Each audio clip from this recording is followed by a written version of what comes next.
Hi.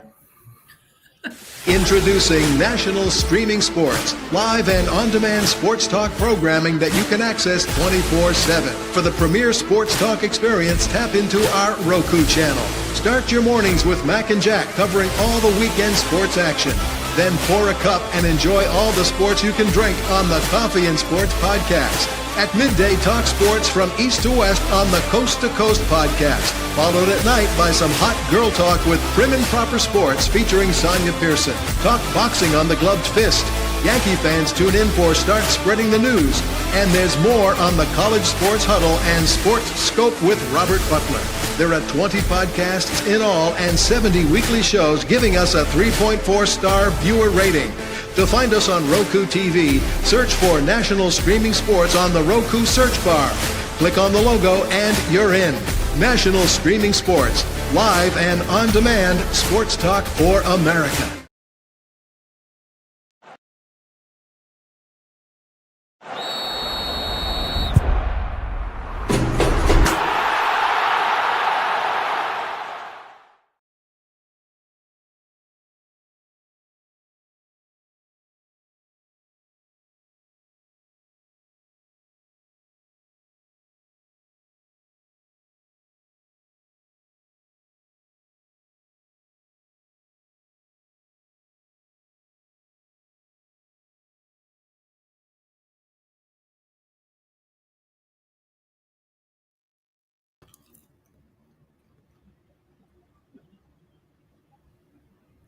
All right. What's up, everybody? Welcome to Prim and Proper Sports Friday Night with the Fellas.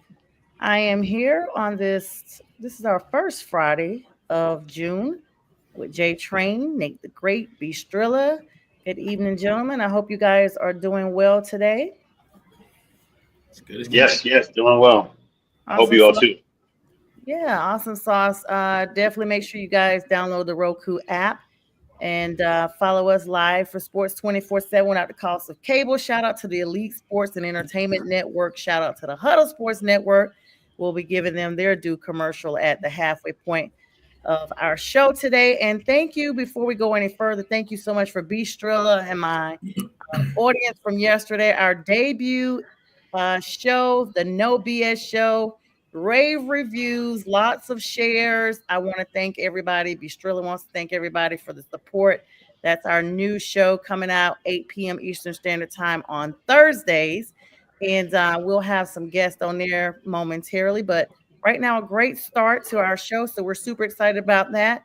Let me grab some of these comments. Monkey wanted to make sure that he got the first comment. So as soon as this was announced, good evening to you, Monkey, of course. Hope you're having a great day. You said you're not, so hopefully it gets better now. Yes, I am from North Carolina and I live in Georgia. I guess that would make me a Carolina Peach. Thanks so much. Never heard of that. Always great for that. I mean, I have a little more fuzz, I guess, now. And so, of course, what's up to the Mad Yenzer? Hello to you. And you guys also make sure you check out the merch that the Huddle Sports Network has. There's a link here in the comments. Y'all, let's start off with the first question. The first statement. The Pacers, you guys, that freaking jumper at the last minute, leaving 0.3 seconds on the clock.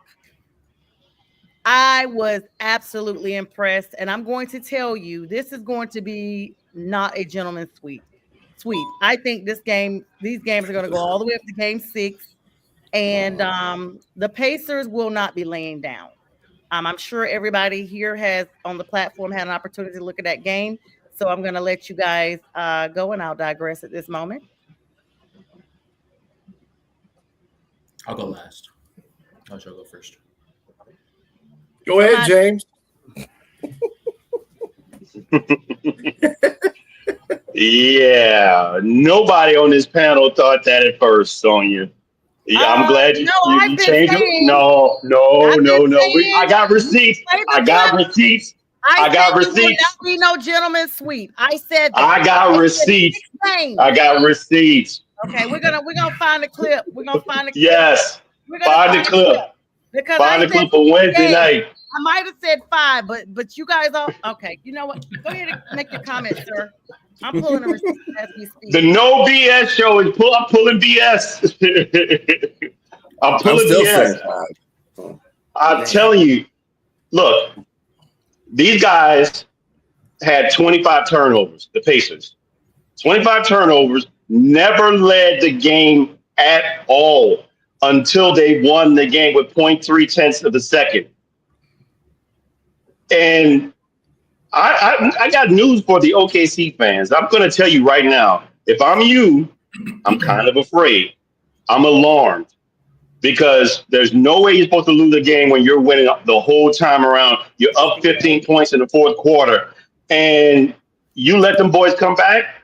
And again, 25 turnovers in that game.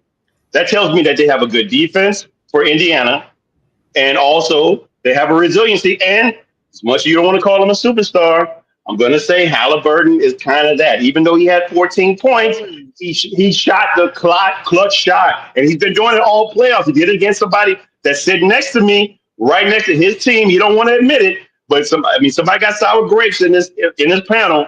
But you got to give props when props is due. I'm just telling you, don't be surprised if they win. I'm still picking OKC in 7, but it's going 7. But I won't be surprised if the Pacers win this series. Did you tell us? Well, did you say it was going to be 7? I thought you said 5 or 6 before. Go pull the yesterday. I said 7 yesterday. I said 7 and Sunday too. Okay. All right. Well, yeah. James, you're pretty honest all the time, so I'm not even going to pull no receipts because I believe you. B. Strella, says Nate said he's going last. We've seen this before. Well, OKC. Okay, all that's good and great. They're going to win the next 4. I'm not even worried about it. Yeah. We've seen this all the time. This is a young team. They do this. They get overconfident, and they think they're going to win, going out of style. And sometimes some teams got to put them in their place. Hey, we are an NBA team. We're here to compete. Hold on one second. Hold on. Let me go get my Prilosec because that cup is making me get ass. That's why he going with the stuff. That little garbage team. Okay, we'll get there in a minute. Give him his flowers. They know they're gonna suck this year. Give him his flowers. Yeah, that's all he do is drinking the tea.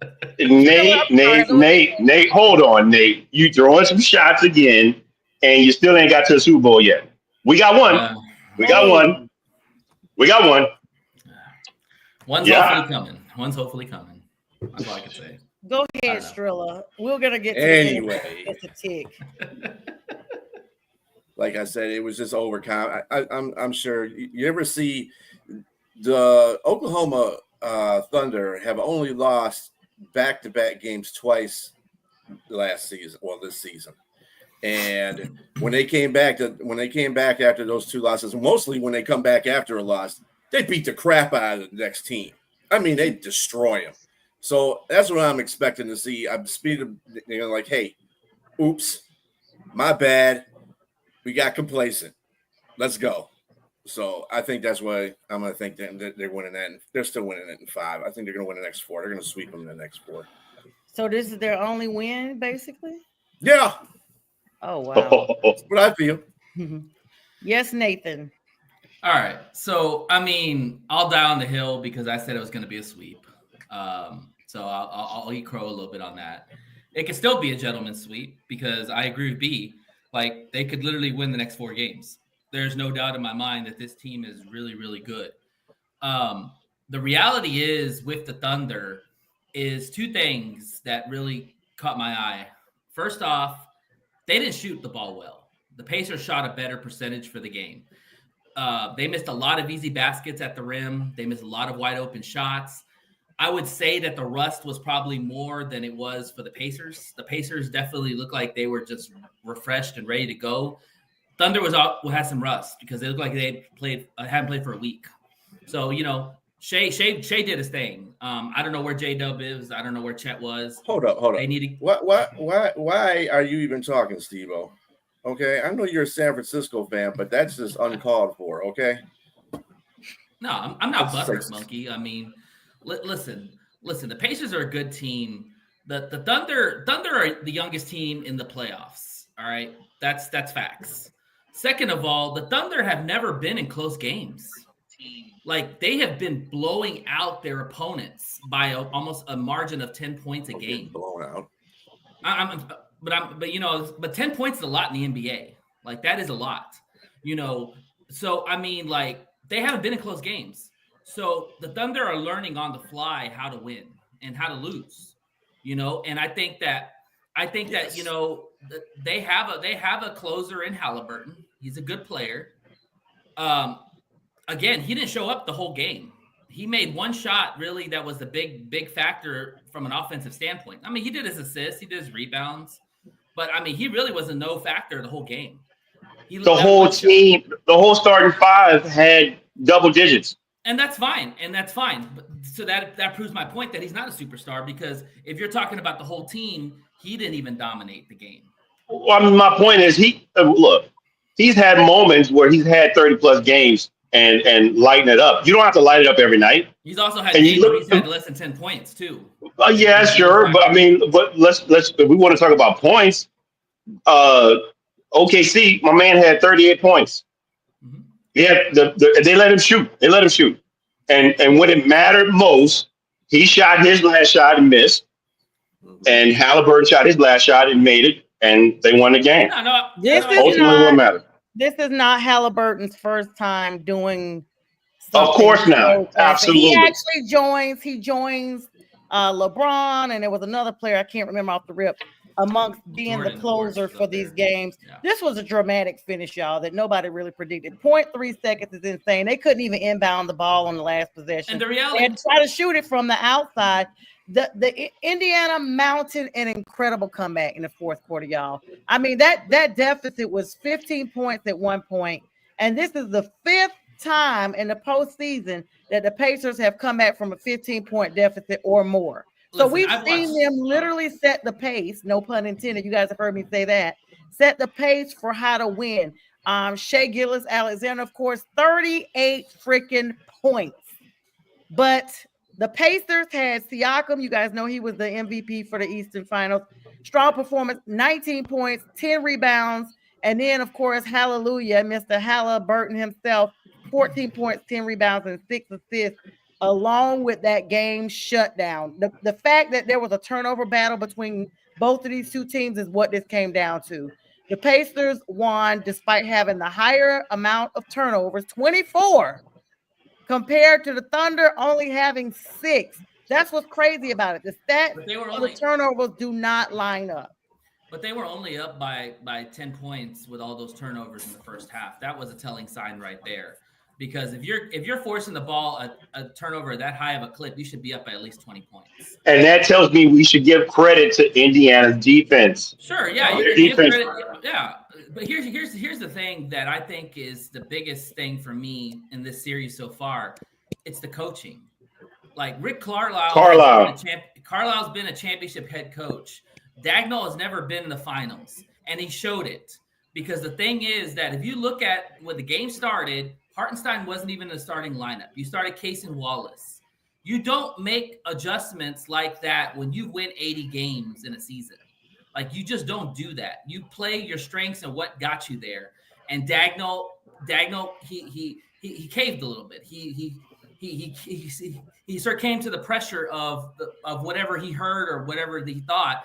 And I think he's going to go back to the same lineup that he did before, because that was not the right lineup to go. On top of that, if you look at the end of the game, why do you not double team Halliburton? Why do you not try to take the ball out of his hands and make somebody else beat you on that last shot? You know how good he is. Why are you not double teaming him and getting the ball out of his hands? That makes no sense to me at all. I think everybody and their mother knew that Halliburton was going to make that shot, because that's what he does. And you give him enough space. Like Case and Wallace, like that was an easy shot. Like Case and Wallace, but you got to look at the whole play before he even got to Halliburton's hands. It was an excellent play. They still should double team him. Oh boy, you are true. He is true a Knicks fan, and he is hurt. Monkey, you are right. You are absolutely right. He never lived in New York. That's the thing. I don't even know why he's a fan. I'm gonna shut J Train down for this one.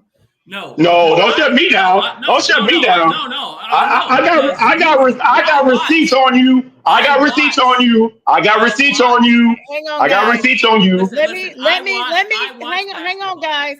Just for one moment, let me wish Dominic a happy birthday. Miss Miller, thanks for joining me tonight. She says she's Miss Miller, the Andrew Miller profile, of course, saying today is Dominic's birthday. So happy birthday, Dominic. Thanks for spending your birthday with us tonight. Now OKC didn't have time for the defense. Okay, J Train, you may now unleash J Train. I have no dog in this fight. I'm very objective about the game. I don't care about any one of the teams. No, you're not. You're not objective about it. You're not being objective about the game. No, you're not, man. Come on. How the hell am I not being objective about it? Because you're a Knicks fan. Because you're a Knicks fan. That's why. I've been hearing everything. What happened? Oh man, I've been holding my tongue for the past week, and I was like, okay, I'm gonna let you. No, come on, man, no. Okay, no. I've been holding my tongue for the past week. I'm gonna school you right now in what happened. At the end of the game. Don't school me. Don't school me. Your team, the one got schooled. Your team, the one got schooled, and you mad about it. Why do I? They're not in the finals. Who cares? Oh my God. I'm gonna tell you. You mad about it. You mad about it. No, I'm mad at you. Monkey. I'm waiting on Monkey to come back. Monkey said it himself. I agree. Monkey said it himself. J Train said he been holding his tongue in the chat all Monkey see, Monkey do. I'm saying I'm following right behind him. Listen. I'm gonna tell you right now. It's simple facts. If Halliburton has J Train got that bourbon special. If Halliburton has the ball in his hands, you take the ball out of his hands. They could have done that. Caruso was right there for the double team. He slided back over because he thought Siakam was going down low. They had help defense on the inside of the interior. I forgot to let somebody else beat that. I'll be right back. I'm going to get me some popcorn for real. I'll be right back. Woulda, coulda, shoulda. Okay. Woulda, coulda, shoulda. But my point is that that's the lack of experience that Dagnall has. Because I guarantee you, a veteran coach, hell, even Tibbs would have done the same thing. He would have took the ball out of Halliburton's hands and he would have made somebody else beat him. But he didn't. Okay. Tibbs not only not sitting at home, he's sitting at home with a pink slip. I got my popcorn, guys. I got my smart pop here. But I didn't know it was this kind of party. The white cheddar version is the best. I'm so excited. This is the best show ever. Listen, I am a Knicks fan, but I'm a basketball fan. I've been watching basketball since I was at 99. Like, I study the game, I watch the game. I know what I see. And what I saw is that a coach did not double team the best player, the clutch player, to take the ball out of his hands. It's just simple. It's simple common sense. Like, I've even coached basketball, and I will tell you, if somebody is that hot, I'm telling my guys, take the ball out of his hands at any means necessary. What do you mean he was hot? He wasn't hot. You said he only had 14 points. He's a clutch player in these playoffs. That's what I mean, hot.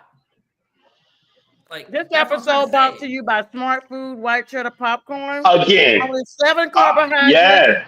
and 80 calories. But me being a Knicks fan has nothing to do with what I'm saying. I'm not hating Halliburton by no means. You say he's just a good player. He's a little bit more than a good player. I'm going to say this again. OKC fans, beware out there. Again, those boys had 25 turnovers and still came back and won the game. They didn't lead not once, except the one time at the end. That I just like, wow. And again, and what you know what sounds off to me is the silence. The silence. You've been talking trash in the comments, in our comments all day. I didn't hear nothing last night. I didn't hear nothing last night, nothing today. I didn't hear nothing. When that game was over, all I heard was millions of cricket legs. That's all I heard. That's all I heard was cricket legs. I didn't hear nothing. I don't care. That's not my team. I watched the game objectively. But you talked a lot of trash about him, though. You did talk a lot of trash about him. What trash? You're the man that receives. Pull up. I got it. I'm on my phone. We can look at it later, but I'm just telling you. Sonya, you know, because both of y'all were chiming in. I'm just saying. But I see shit, man. You know. I mean, come on, man. I mean, I don't know what you're saying as far as hating, man. Like, I know what you're saying. I know exactly what you're saying. Well, pull it up and let's talk about it. Shoot, I'm here. Let's Come go. on. Hey, I got the stage right here. So get to the stage. I'm just saying, my man. Look, I'm just saying. I listened. I heard it. I was like, okay, I'll be quiet. But I just know I'm being objective. I'm not being what Monkey said. I'm not gonna say what Monkey said, but you know what he said, and I happen to agree a little bit. That was great. That was exciting. Love you, Nate. I think now is a good time to take about commercial. We'll be right back, guys. Let's give everybody a breather. Already? Damn. Let's give everybody a breather. We'll be back. You guys stay tuned. More fun, more screams, more laughs, more popcorn. Yeah, yo, it's game time. Ain't no messing around. Huddle Sports Network, the best in town. From NFL rumors to the latest trends, we got all your sports. Just tune in, my friends. Catch us on Roku, Fire Stick, take your pick. Facebook, YouTube, where the action's slick. Daily shows that drop like a bomb. From 10 to 11, it's Ken and Ken. Stay calm. Huddle up, catch the vibe, feel the rush. Get your news, get your fills in the clutch. Over 27 podcasts, we breaking it down. Join the team, Huddle Sports, wear the crown. Live every weekday, it's how we roll. Lions Talk with Jeremy B, we taking a stroll. From 11 to 12, don't miss a beat. We break down the game, make the info sweet. The Daily Huddle Podcast, noon to 1. CST Zone, we're just having fun. Toss your doubts, we bring the facts. Tune into the Huddle. All right, we're back. Looks like J-Train's making sure, you know. I know your beautiful wife was like, is everything okay? J-Train, I'm only like that a couple of times. Put a blood pressure cuff on him. He was, what's in the cup? It's water and some great value of the sweetener, whatever that is. I got one myself, but it didn't have me that energetic. Oh, that had nothing to do with it. I was just waiting after that game last night. I said, oh, yeah, I'm going to just hold this in. I had a good day at work. And you hadn't said nothing in the chat all day. I was like, is Jay I was waiting on somebody to say something. I was going to respond, but nobody. I was like, oh, man, the crickets are chirping. There's a line for James. Man. Commercial did not kill the momentum. Oh. Want a little break. What's up, Go Pack? Go all day. How you doing? Uh-oh. All right. So game 2 coming up. They got a couple of days of a break. They're going to be playing again tomorrow. Who y'all got? Sunday. They play Sunday. Okay. Sunday, excuse me. Oh, it is Sunday? Okay. Today's Friday, yeah. Sunday. Who you guys got? OKC. Nobody. I even think OKC. I think OKC is going to win this game too. Not only are they going to win, they're going to probably win by about 30 or 40 points. Well, keep this receipt. I'm going for the Pacers 2 in a row. They got to get ahead. They got to get ahead of it. They got to get ahead of it to stay ahead of it. They can't release that momentum and just have, like Shrilla said, that lucky game, and they just happen to luck up. They got to come out. They cannot allow another 15-point deficit because I don't think they're going to have it in them to catch up this next time. Yeah, one thing I will agree with Nate about is that the coach, that Carlisle, he made adjustments. He changed out 5 players, so he knew how to make adjustments. And so I'm not going to say that they were lucky. I just think that they have a really good coach, and he allowed them to capitalize on their changes. And they were down 15 points, and again in the fourth quarter, and they had 46% shooting on the 3-point line, and they had 6 of 10 in the fourth quarter. So it was just impressive. But that's just what they've been doing all playoffs, all postseason. They have. And I think one thing I'll take away from this series, or just playoffs in general, is I've watched basketball, like I said, since '99, a long time. I have never seen. We heard you say that before. Right. I know. I'm repeating it. We were all grown in '99, Nate. How old were you in '99? Not that old. He throwing shots. This we both. I'm just saying, not that old. But what I'm saying is, I have never seen so many blown leads in games. Like, you're talking double digit leads in playoffs. Like, and the facts show it, because this last game, it was like 0 and 182 when you're leading by that many points. Turnovers, Steve-O. Like, that's insane. Like, I don't know what it is about this season. Maybe it is the team of destiny and the Pacers, but I have never seen so many blown leads by multiple teams. The Knicks, the Cavs, the Thunder. You know, and you said it best. You said this was one of the least watched series. The Celtics blow leads to the Knicks twice. Yeah. Everybody in this playoffs blew a lead. Yeah, but and that's why nobody's paying attention, because they look at the games as a 20-point deficit and they turn the game off. And then by some miracle, I happen to be watching the last few seconds because I just knew that game was over. And then, like J Train says, I don't have a dog or a cat in the fight, but this is how I like to watch things. If my team is eliminated by somebody, I watch that next team to see how they're going to play. Because if they play and they're great, then that means I got beat by the great. If they play and they're horrible, then that means, okay, I'm glad you're out. That's what you get. You barely advance one step past my team. Yeah. So which one is it for you, Nate? Because they beat your Knicks, folding them up like lawn chairs, folding them up like folded sheets in a department store, and packaged them up. All right, calm down. It wasn't that bad. Okay? I mean, listen, the Knicks ran into a buzzsaw with the Pacers. There's no doubt about that. I think my friend was telling me about this. He thinks that a lot of the energy was exerted going against the Celtics, and I agree. Because the Celtics were the mountain that you had to climb. And by the time you climbed that mountain, you were exhausted. And then going into the Pacers, that's a different matchup that they just don't fit well with, you know? And so I just think that the Pacers got the best of them, you know? But let's be real. Like, if that game one shot falls off the rim and doesn't go in, we're talking game 7 in New York, and who knows what's going to happen. You know, so I mean, it literally was a luck of the bounce that ball literally fell right in. Like I said, some divine intervention or something like that with the Pacers. Maybe it's Jim Irsay putting up the love for the Indiana, you know, to win it all. I don't know. The more I think about it, this team seems like a team of destiny, because it's just because to get to this point, you have to have a lot of things happen for you. Some luck, some skill, but also too, you know, situations have to happen for you.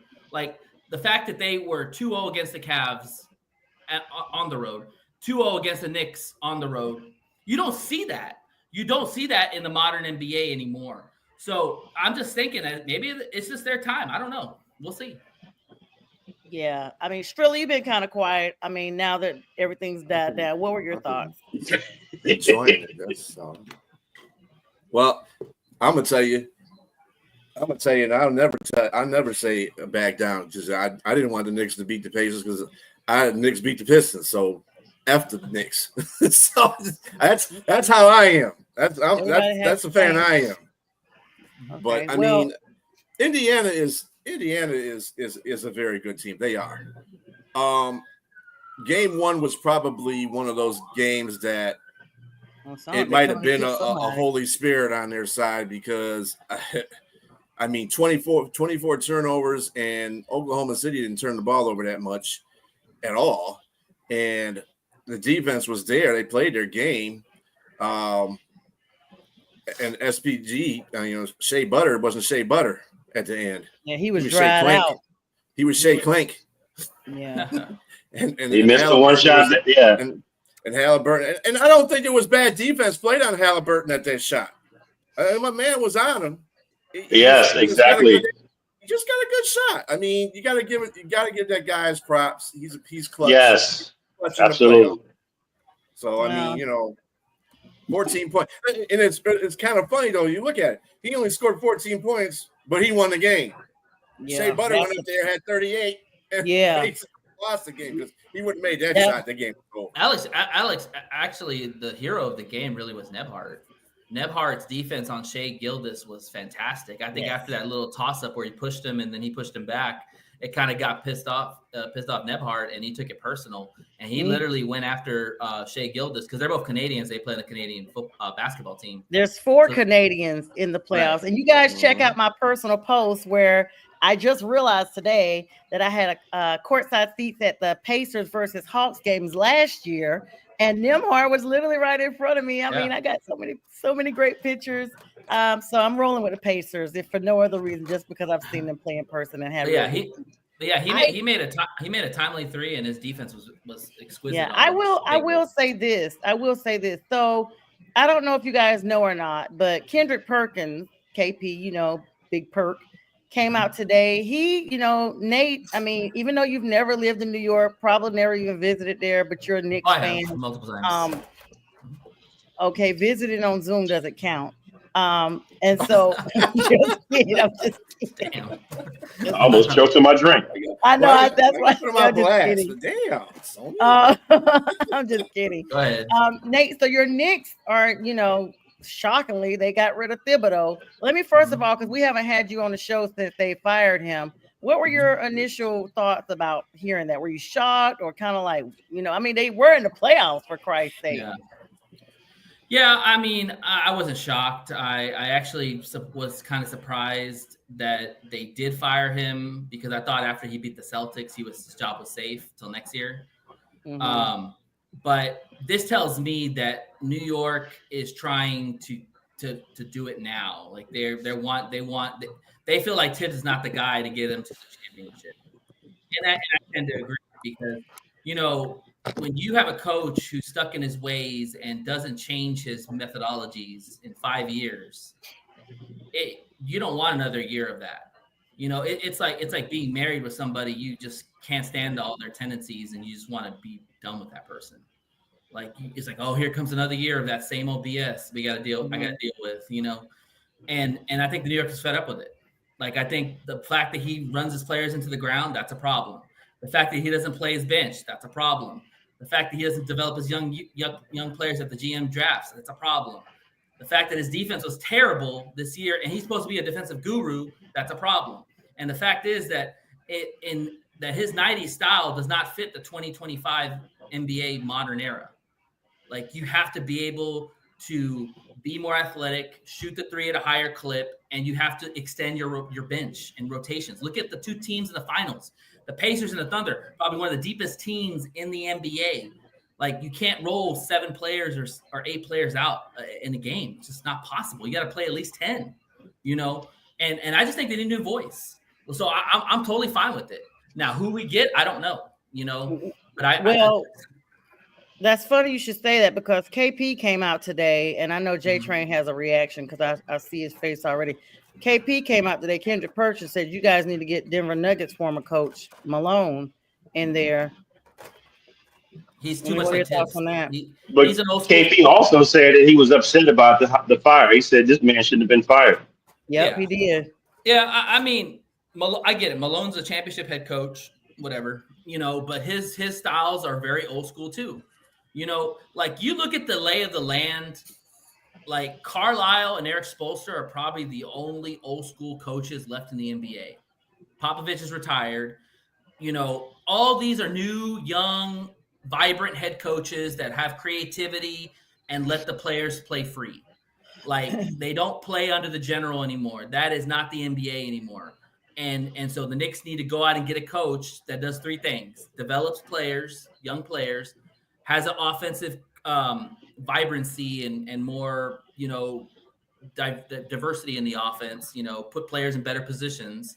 And then, of course, defense, at least makes them a willing defending team.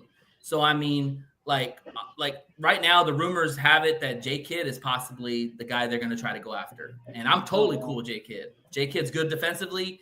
He's good with young players. He's played for New York, so he's familiar with the city and how to handle the media and all that. Like I would love to get J Kidd. The problem I have with that is that you're saying that Tom Thibodeau was supposed to be a guru in defense, but they were bad in defense. It's a matter of what your GM gives you. I mean, you can only do something with what you have. I mean, no, hold on. You talk. Let me finish. Brunson is a liability. I don't care how much offensive he shoots. He is a defensive liability, and there's no getting around that. And Karl Anthony Towns, where was he at? Where was he at? The cat was out the bag. That cat was skinned Out the bag. defensively. He's not great defensively. That's not his game. And they traded for him. So if you're gonna blame somebody, blame the GM that traded for him. I'm not saying the GM got to have his hands tied in this too, because if anything, you're firing somebody that was ascending. He wasn't descending. He wasn't going straight. You hadn't been to the Eastern Conference Finals since 1999. Absolutely, that part. And so I don't get that. That totally is not warranted to be fired. I mean, you weren't good. You just weren't good at all. My man got you to the playoffs every year he was there. You got to the playoffs. PC monkey, so not PC, so not PC.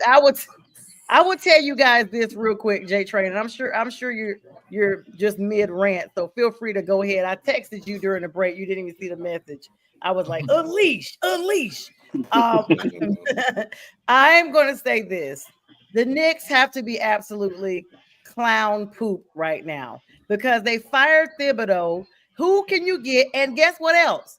Thibodeau right now is at home scratching his butt getting paid. He had just signed a contract extension last summer for 3 years that guaranteed him money through 27, 28. $30 million was what they like. Right now, he don't even need to work no more. He's chillaxing. And even with the end of this season coming up, he would have gotten $8 million additional, which was part of the original contract. So it was a 5-year deal, $40 million that he originally signed July 2020, July 25th. They knew that this team had not gone to the playoffs. Went ahead and ended up, paid him not even a year ago, last July 24th to be exact. Mm-hmm. And before a year is up, he takes them to the playoffs. They hadn't been since the 90s, I believe, since around the time you were born, Nate. So the time you started watching basketball, one of the two. And they get there. They're literally at the worst, the 4th best team in the NBA at the worst. And you fire him. Who do you get that can do better with what you have? Well, hold on. Let me be fair in this situation. All right.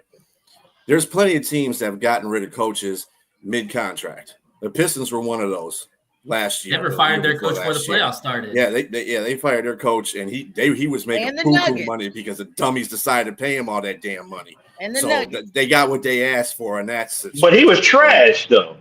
He's not trash. Period. Monty Williams has been a good coach. It was just the bad situation where you guys. It wasn't the right. But the point of the matter is, don't hype on what an organization does until you see that they didn't change it well. So the Knicks are still open to get a coach that could change that franchise and can get them to the Eastern Conference playoffs and win that and get into the championship. That could happen. Like I said, I saw this before. Another Pistons instance where Rick Carlisle, the guy that's in the championship now, was a Pistons coach for 3 or 4 years, got him to the Eastern Conference Finals a couple of times, and they got rid of him. Then they got the Larry Brown, and what happens? The next 2 years, they go to the championship. So unless you got to look at it from the Knicks organization standpoint, they might, whatever they do from this point, though, it's on them. So if they get a coach and he doesn't produce like Tibbs did, then that's on the organization. But you can't call it like that right now because they haven't made that decision yet. So let them make decision and let them trip over their own feet if that's what's going to happen. Because a lot of organizations do this every year. Every year.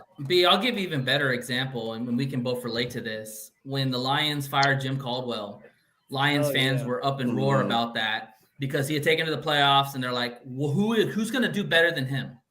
Because Jim Caldwell was similar to Tibbs.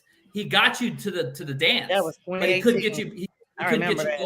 He couldn't get you over the hump. So you bring in a guy like Dan Campbell. Well, we don't know what Dan Campbell is, but look at Dan Campbell now. We can all agree that was a heck of a move.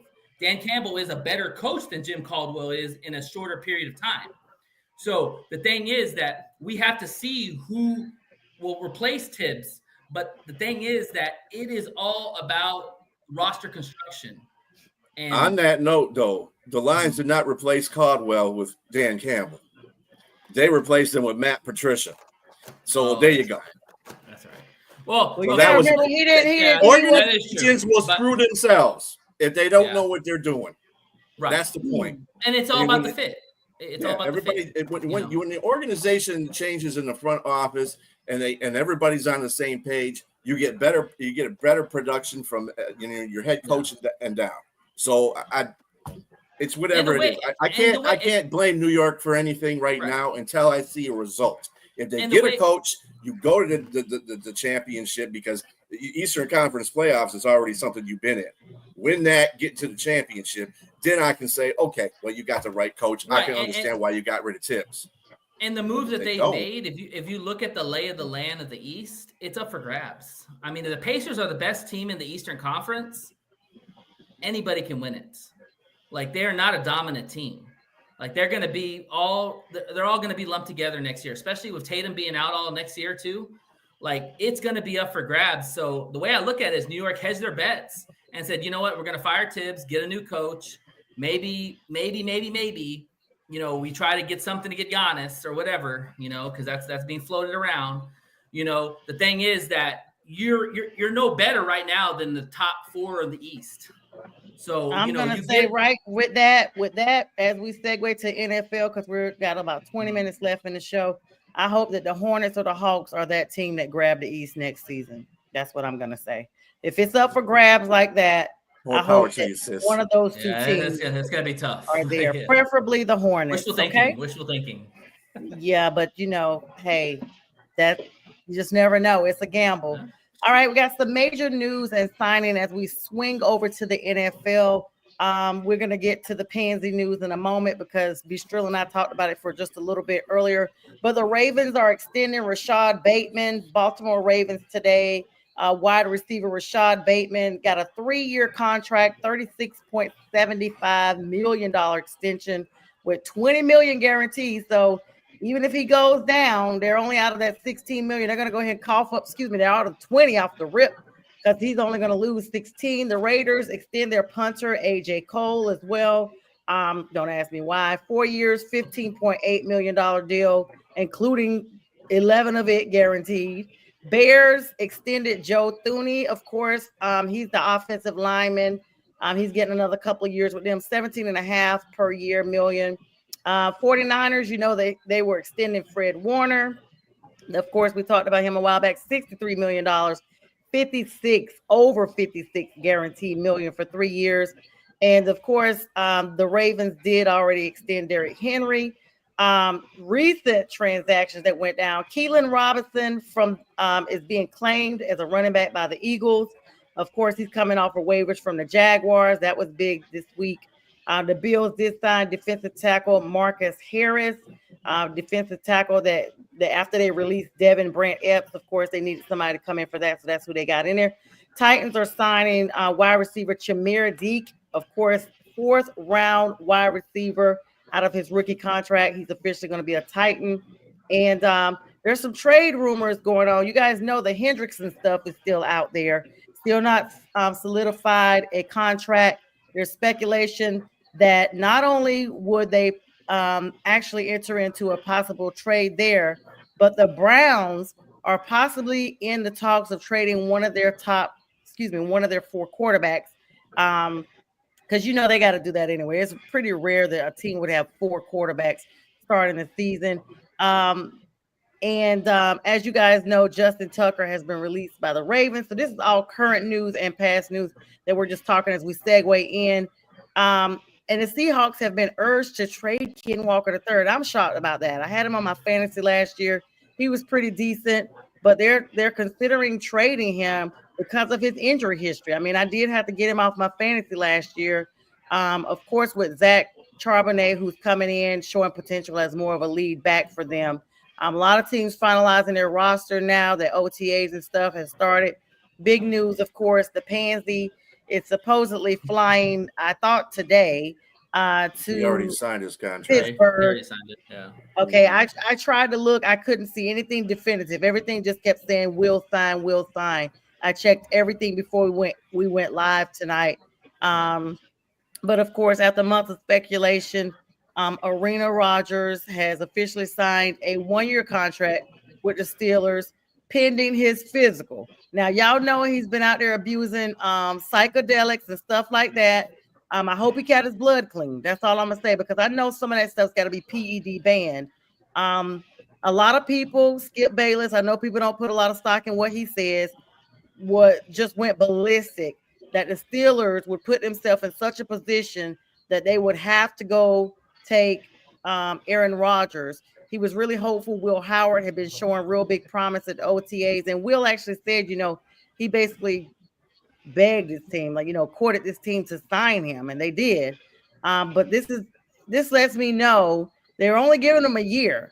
So this is a make or break situation for Rodgers. They didn't sign him no 3 or 4 years or 5 like the Falcons did. Garbage Kirk Cousins down here and gave him $1 billion, and he's now at Home Depot buying up stuff to renovate his backyard during the OTAs instead of showing up for practice.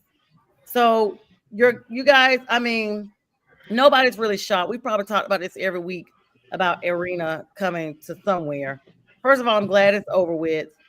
Second of all, the rumor about Mike Tomlin wanting him is just shocking to me. I mean, he didn't trust Mason Rudolph, that's for sure. I mean, I don't blame him. I mean, if Mason Rudolph and Skylar Thompson and Will Howard are your options for quarterback for 2025, I'd be a little worried myself. Aaron Rodgers is better than all 3 of those quarterbacks right now. The reality is that the Steelers have played with worse quarterbacks and made the playoffs.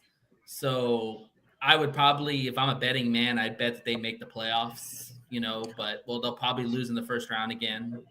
So that's what I would think. And Robbie over here rolling with the flow because he was a big Mason proponent. Now all of a sudden, Aaron Rodgers in here. They started Aaron Rodgers. He was probably the fanboy of Mason Rudolph, because I don't think anybody else liked Mason Rudolph or trusted that guy. And Nate, to detriment to your point, no, I think that Tomlin likes Mason Rudolph, or else they wouldn't have re-signed him to come back. He did lead them. He did make the play. He did make the playoffs when he played. He had to play the whole, most of the season. I think he won like 8 games out of 13, which is fine for a quarterback that's really not the greatest quarterback in the world. But he took him there. I think everybody gives him flack for the whole Myles Garrett thing. Every time I say Rudolph, I think about Rudolph the Red-Nosed Reindeer. Hey, I do got breaking news though. Yes. The college, the House versus NCAA settlement approved. So landmark decision opens doors for revenue sharing in college athletics. Yes. Kudos to the NCAA getting that done. So we'll never get nobody in the NFL now.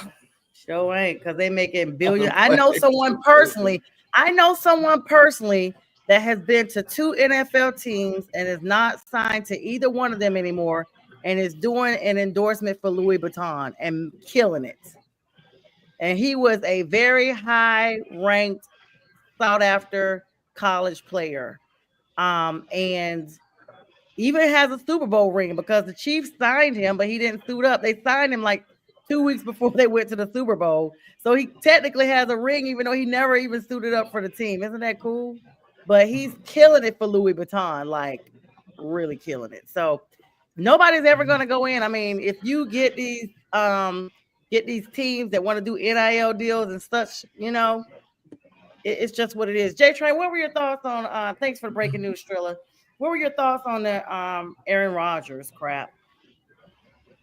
I knew it was going to happen. I mean, it was just a matter of time. This is a guy that likely didn't want to go through minicamp, didn't want to go through OTAs, want to go take his trips, and he probably could take a trip to Egypt and not be ridiculed about it. He can go sit in the dark cave and share his thoughts with himself or with the mushrooms and everything else, and come back and play football. I think, again, in spite of all the craziness, I don't think he's the 4 MVP quarterback, but he still better than about 80% of the starting quarterbacks in the league. And so it's going to be interesting to see what Pittsburgh does with him at the helm. as your starting quarterback, and to have a receiver like DK Metcalf. But who's on the other side? I mean, they don't have George Pickens anymore, and I mean, is Mike Williams still there? They're probably going to bring What's up, Dennis? Dennis? He went back to the Chargers. They But went back to they the got Chargers. Roman Wilson. This will be Roman Wilson's first year.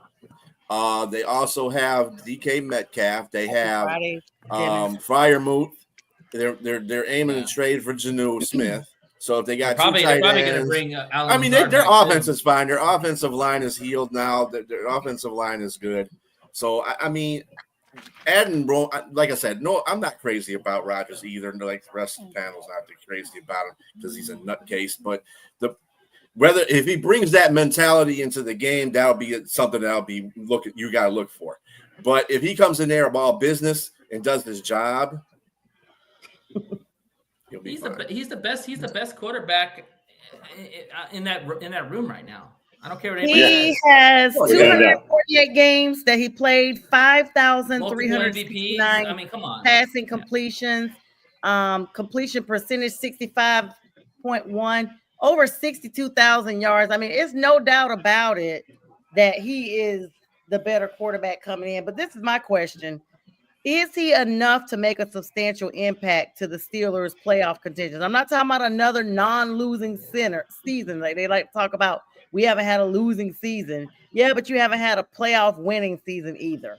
Is he enough to make them a playoff winning team in the postseason?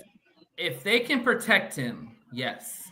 Because when you protect Rodgers, he can throw some of the best balls out there. Like he can spin it like nobody's business.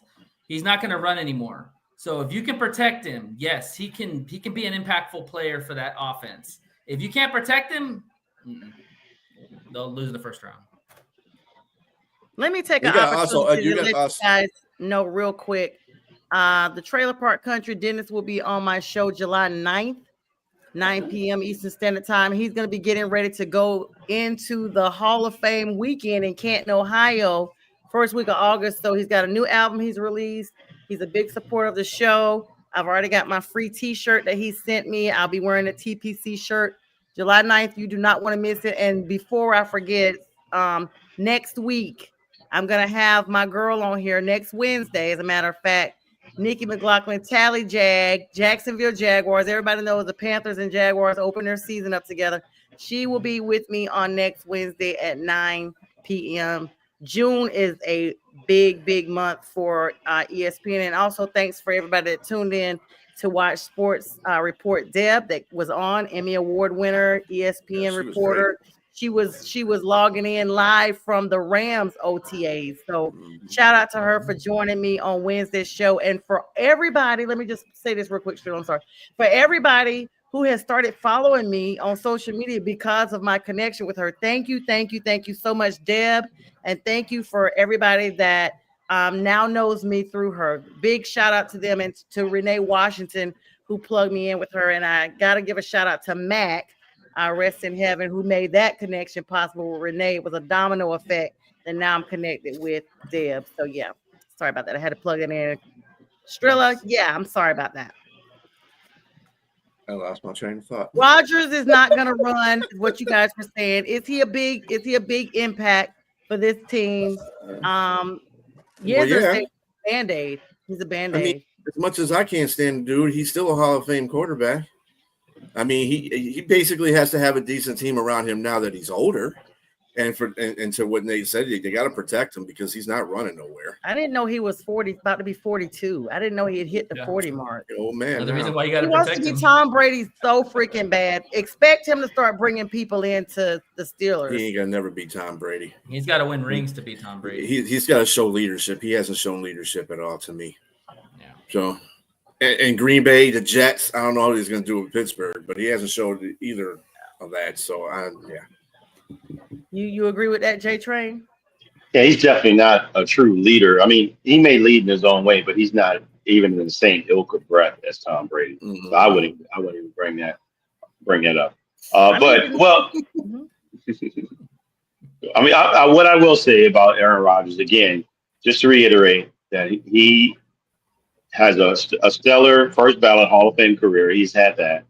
and he can still bring some success to the Steelers. It just all depends on what they put around him. And I'm just not really excited about what they have now in the wide receiver room outside of DK Metcalf. I'll be honest with you.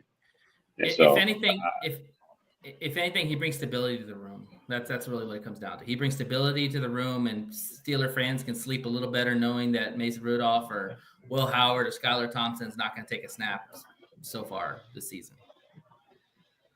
That's it. What's up, Pink Fan First? She said I had an urgent matter with a client. What's popping? Thanks so much for joining us as always. Pink Fan First. Yeah, the lady behind all the promos cannot do it without her. She is the best. Does a great job. She's awesome. Very, very talented. I mean, there's no doubt that Rodgers is decent. And what's up, Brent? Brent, you'll be coming on at the last. What's up, Brent? He does this every show. It's almost like he comes in literally like with 3 minutes left, and then it's all of a sudden like, hi, unless he's there and nobody. Late to the show, but never late in general. Never. Brent says AR plus Tomlin, two polar up. Yeah, that's what I was thinking. I don't know personality wise if we're gonna be. Pink says thanks. I don't know if we're gonna be. I'm just expecting some type of off-field type of drama that no one saw coming, and I just think that's gonna overshadow. Y'all know I always talk about personal versus professionalism.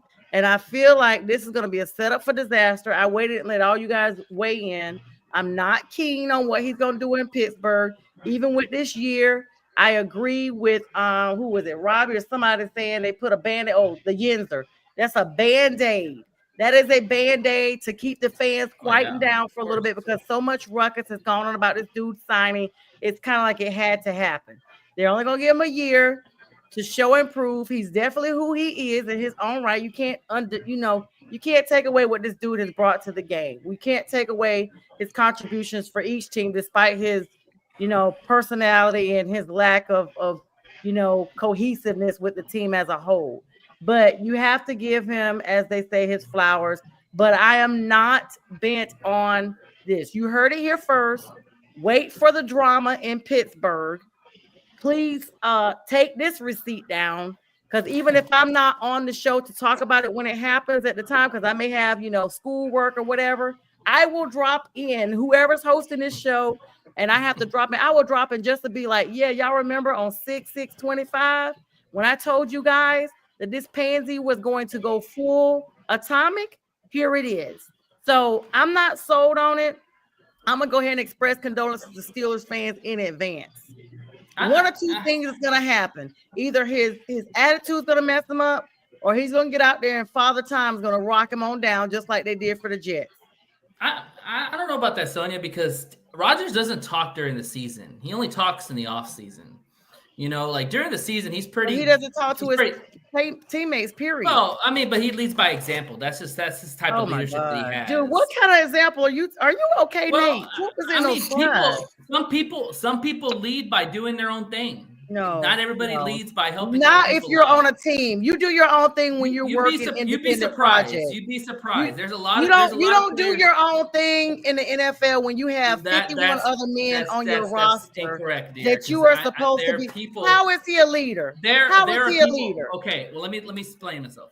There are people in the NFL that have literally come out and have been quoted as saying, "I lead by example. I don't." What lead quarterback? By being a route.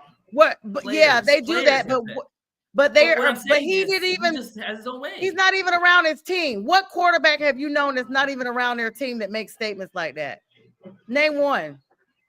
The quarterback, like that makes statements. Yeah, the leader of the freaking team. Name one. Well, no. But the leader is Mike Tomlin. It's not Aaron Rodgers. Mike Tomlin is the leader of that room. He's the leader of that team. He's the coach. That's totally different. But it doesn't matter. He is the leader of the Pittsburgh Steelers. Nate, like Aaron Rodgers. To be honest, the Tomlin reason why he likes Rodgers is because he doesn't have to do anything with him. Right. I mean, as far as the game management is concerned, he's his Ben Roethlisberger right now. Right. And that's what he looks. Tomlinson is not a very good offensive-minded coach. He's a very good defensive-minded coach, but not a very good offensive-minded coach. And Rodgers respects Tomlin. We got less than a minute, but I'll agree. I agree with Sonia on that one. He's not a really good leader at all. It's a septic system waiting to explode. Okay. Well, that's And nasty. with that, we wish you guys a great weekend. We'll be live on Sunday with the big sports show, of course, debate shows, all the good stuff the rest of the weekend. Y'all do what? Keep it gangster and not wankster.